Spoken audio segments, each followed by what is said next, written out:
Into yaLeon into eyothiwani.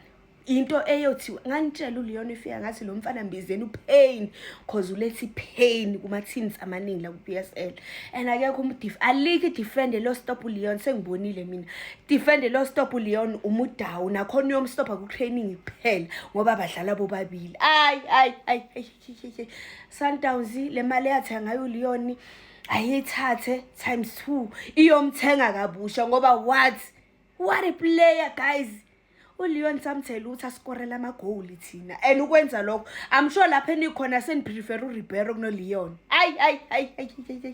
Hayi Williams ama saves awenze ugoalkeeper wethu, ama saves performance yegoalkeeper wethu.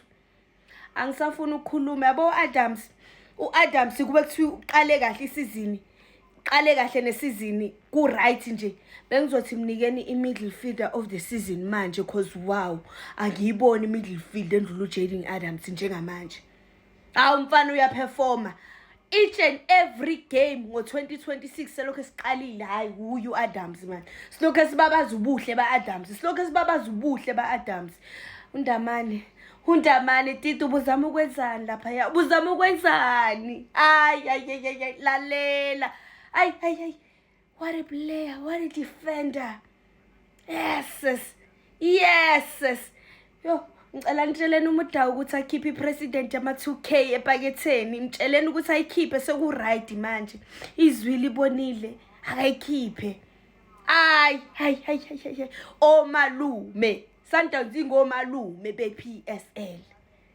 Aboy Sundowns ayikho dangerous ungakadlali nayo. Bona ungakadlali nayo Sundowns week engakwazi ukudlala enjani, idlala nayo wena uzokubonisa ukuthi ingubani. uLeon in a space of 4 minutes uscore 2 goals. Kumighty Buccaneers, kumighty Orlando Pirates. Ayisazodlala ibhola, lisazodlala ibhola. Lalela. Le pass ephume ku Aubrey Mudiba yayothola uLeon, that's $1 million pass. Diba wayithi Diba.